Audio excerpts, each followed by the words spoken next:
Assalamu alaikum wa rahmatullah. Sunana Yusuf. A bidiyon da ya gabata mun ci nasarar kai akaunt ɗinmu dala 6,890 ta hanyar amfani da signal ɗin Quotex. Kamar yadda kuka sani, duk ranar Laraba muna wannan bidiyon. Sannan sati biyu da suka gabata ban samu nasarar yin wannan bidiyon ba sakamakon na kasance bana jin daɗi. Wanda a halin yanzu za mu ɗaura daga inda muka tsaya. So kamar yadda kuka sani, idan har kana amfani da ƙaramar waya, kar ku damu, a can ƙasa da akwai alaman 3 dot sai ka je ka taɓa shi. Da zaran ka taɓa shi, shikenan zai zo maka signal. Idan kuma kana amfani da kwamfuta ne kamar yadda nake yi, kai tsaye a gefen dashboard ɗinka gashi nan za ku kalla cewa ga mo. Da zaran ka taɓa mo ɗin nan zai kawo ka signal, sai ka taɓa signal. So kamar yadda kuke gani, normally mun saba muna amfani da signal ɗin Quotex na 5 minute. So kamar yadda kuke gani ga duration sannan ga direction. Wannan duration ɗin yana gaya mana time ɗin da za mu shiga da shi. Sannan wannan direction suna nuna mana ina za mu shiga. Kamar yadda kuke gani ga AUDCHF yana nuna mana mu yi up. Sannan at the same time ga GBP CHF shi kuma yana nuna mana mu yi down.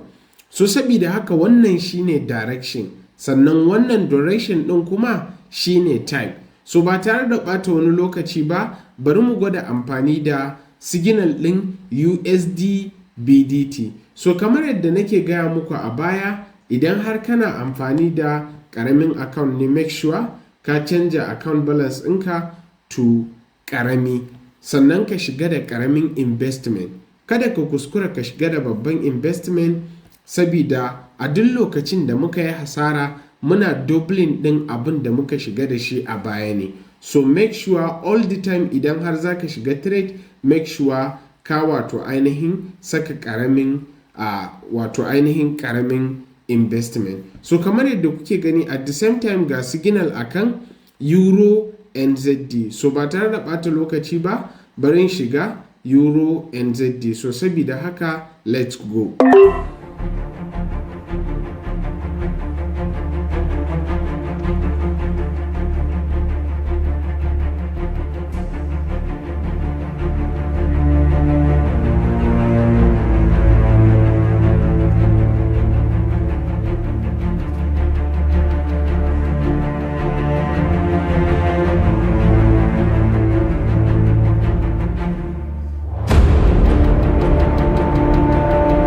Alhamdulillah. Wato babban abin da nake so 'yan uwa ku koya a nan shine, a cikin struggles na matashi, iya abin da kake da bukata skill, wanda wannan skill ɗin zai kawo maka kuɗi.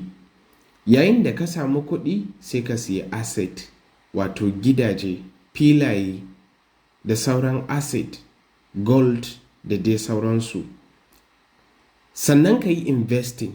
Da zaran ka yi haka, the next thing shine waɗannan asset ɗin za su kawo maka kuɗaɗe. Gidaje za su kawo kuɗaɗe. Ba ina magana akan liability ba, ina magana akan asset. A matsayinka na matashi, ba wai don ka fara samun kuɗi sai ka ɗauki kuɗinka ka fara siyo motoci, abubuwa, kana zuwa kuna fantamawa, kana baza capacity. Har yanzu capacity ba ta zauna ba. Don ka riƙe miliyan 100, miliyan 200 ba shi yake nufi da ka je ka fara baza capacity ba. Ya kamata ka dawo ka sake building. Ba lokacin hutu ba ne. A matsayinka na matashi, for now baka da lokacin hutu, amma zuwa gaba in Allah yadda za ka huta. Babban dalilin da ya sa na yi wannan maganan shine da akwai matasa masu mentalitin kashe kuɗi, almubazzaranci, wanda is not good at your young age. So sabida haka guys, wannan babban darasi ne kuma kyauta. So kamar yadda kuke gani, a halin yanzu mun yi winning wannan trade ɗin, alhamdulillah, masha Allah. So the next thing shine zan sake shiga wani signal, sannan in sake nemo wani signal a halin yanzu. So kamar yadda kuke gani last signal ɗinmu wasu akan USD ZAR ne, sannan kuma an nuna mana an ce mai down akan USD ZAR. So ina ga babu wani aibi akan wannan signal ɗin. Let's go guys.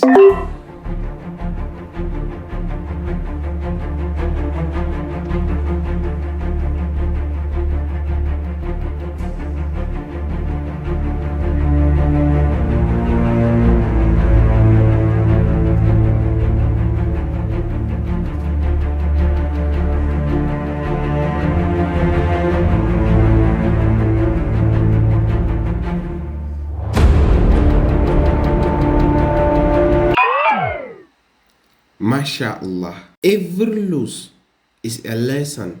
Sometimes Allah yana turo mana loss ne saboda mu ɗau darasi, domin mu koyi discipline da kuma controlling ɗin kanmu.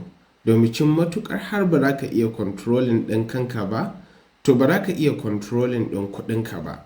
Sannan a kodayaushe ina faɗa muku, ku yi amfani da ƙaramin lot size, wato ƙaramin investment wurin shiga trade. So kamar yadda kuke gani a halin yanzu amfanin ƙaramin investment zai zo. So kamar yadda kuke gani a halin yanzu zan saka $300, sannan kuma na je a domicin na nemo wata signal. So kamar yadda kuke gani, menene abin da kuka koya a cikin wannan trade ɗin da ya gabata? Idan ba ku manta ba, wannan trade ɗin da na ɗauka akan USD ZAR, na ɗauke shi ne a fast signal. Idan baka kalla ba kana iya komawa baya ka kalla, zaka ga na ɗauki trade ɗin ne a fast signal. Sannan kuma na taɓa karanta muku wasu doka da Quotex suka sanar, suka ce cewa matuƙar har trade ko kuma signal ya kai 10 minutes to already yayi expire. Sannan idan har ka ɗauke shi zaka iya samun unexpected result. Don haka a nan wurin idan ba ku manta ba, na ɗauki wannan trade ɗin. Sannan kuma idan za ku iya tunawa a baya, lessons ɗinmu na baya, na gaya muku cewa matuƙar har signal ya zo past signal, to definitely you shall avoid it. Sannan kuma ni na zo na yi wannan trading ɗinsa. So babban abin da nake so ku gane a nan shine ku ɗauki darasi. Majority courses ina yin su ne domicin a ɗauki darasi, domicin na yi imanin kuskure shi yake wato gyara mana majoritin kurakuranmu na gaba. Ta yiwu a yanzu ka yi kuskuren $100 ne, amma idan baka gyara ba, inda a ce Allah bai turo maka wannan faduwa ka faɗi ba, ba za ka gane kuskurenka ba, gaba za ka iya shiga da $1000, which is kaga baka yi asaran $100 ba, ka yi asalan $1000. So sabida haka lalle wannan hakan lesson ne, sannan kuma mu gode wa Allah. Sannan ba kodayaushe trader yake zama cikakken trader ba.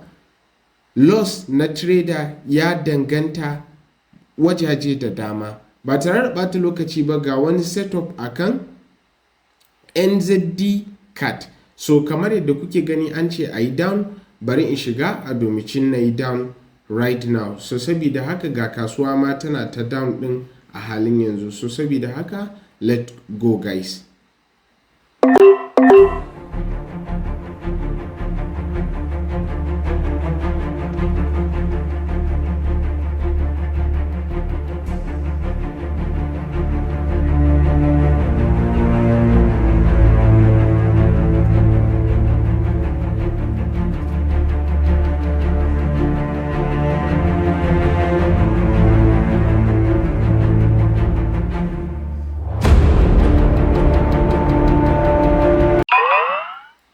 Wato yanzu nake sake gane wasu abubuwa a rayuwa. Shi trade kana yin sa ne wani lokaci ba don abin da zaka samu ba, sai don tarin darussan da zaka ɗauka. Matuƙar har ka yi winning, zaka ji daɗi, sannan kuma ka mayar da hakan zuwa ga Allah mahaliccinka. Sannan kuma idan ka yi losing, nan ne ainihin darasin yake farawa. So gaskiya ina enjoying yadda nake trade kuma alhamdulillah. So kamar yadda kuke gani a halin yanzu account ɗinmu ya yi reaching ɗin $7,118. Ba tare da ɓata lokaci ba, bari mu canza wato signal ɗinmu sannan mu nemo wani signal. So kamar yadda kuke gani ga mu akan AUD card an ce mana mu yi up direction. So kamar yadda kuke gani wannan trade ɗin bai kwanta min ba saboda kasuwan was down. Sannan idan ba ku manta ba a bidiyoyin da ya gabata akwai wani abu da na taɓa koya muku, bari mu ɗauko mu gwada amfani da shi duk da zai ci mana lokaci. Babban abin shine moving average. So kamar yadda kuke gani ka danna nan wurin alaman indicators yana layin trend indicator, saboda trend indicator ana nufin indicator da suke kan chart. Indicator da duk zai fito akan chart ɗin nan ya shiga matsayin trend indicator. So saboda haka kamar yadda kuke gani a halin yanzu zan ƙara masa girma sannan kuma zan ƙara masa period. Za mu sa shi a 250 moving average, sannan za mu yi amfani da EMA a domicin ya ba mu ainihin abin da muke so. Idan ka yi amfani da SMA simple moving average zai baka solid result, amma a halin yanzu muna buƙatar wato EMA ne instead of SMA. So kamar abin da dai na faɗa muku a baya, idan kun duba za ku ga cewa kasuwan tana tafiya down direction ne, which is moving average yana tafiya a saman candlesticks ɗin.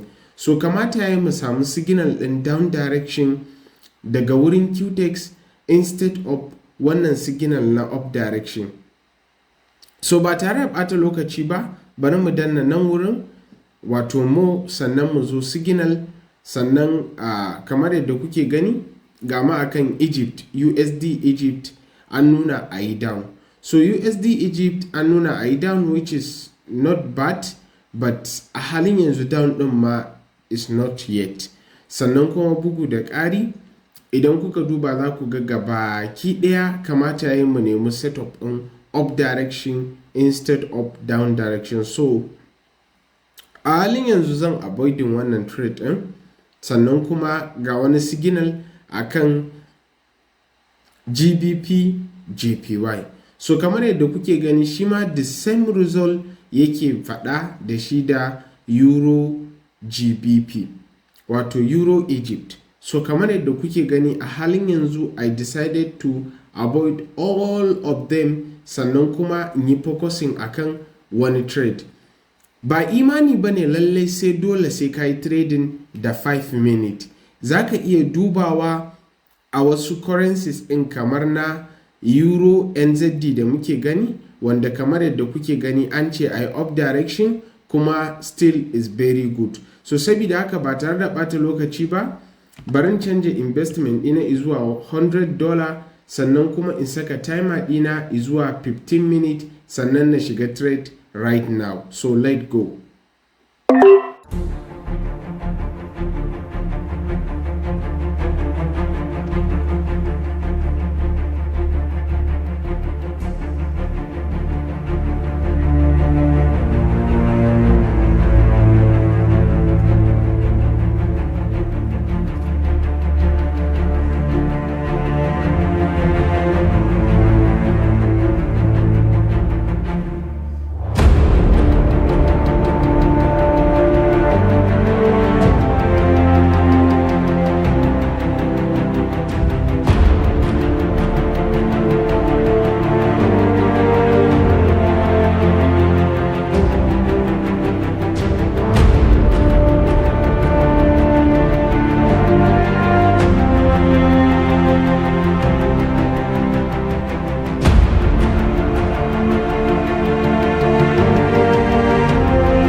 Masha Allah, every small win deserves celebration because behind every profit akwai darasi mai matuƙar mahimmanci. Masha Allah, alhamdulillah, kamar yadda kuke gani a halin yanzu mun yi winning ɗin wannan trade ɗin wanda shine na ƙarshe. Kamar yadda kuka gani a halin yanzu, menene abin da muka yi amfani da shi at the end? Abin da muka yi amfani da shi at the end, idan ba ku lura ba, idan da ku iya tuna bidiyoyin da suka gabata, na yi bayani akan wannan strategy of course. Wannan strategy zai taimaka maka wurin identifying ɗin signals masu kyau cikin marasa kyau. Babban abin da za ka yi amfani da shi shine da farko ka ɗauko moving average ka saka. Wannan moving average ɗin da kuke gani idan yana tafiya a ƙasan candlesticks, to duk signal ɗin da Quotex suka baka na up direction, to wannan signal ɗin is 100% ko in ce is 70% accurate. Sannan a ƙarshe zan so ku yi subscribing ɗin sabon channel ɗina mai suna kasuwar Forex. Wannan channel ɗin zan saka shi a ƙarƙashin wannan description na wannan bidiyon. So sabida haka ka duba, sannan ka taɓa link ɗin, sannan ka je ka yi rijista. Daga cikin ƙa'idodin wancan challenge ɗin shine ka yi rijista da link ɗin da ke ƙasan wannan description ɗin. Da zaran ka yi wannan rijista, kai tsaye ka yi magana akan wannan number da ke kan screen. In Allah ya yarda zai kai ka zuwa WhatsApp inda za ka yi DM, sannan ma'aikatan su ma reply. Allah Ubangiji ya ba da sa'a, ya kuma taimake ku, ya kare ku, ya ba ku nasara.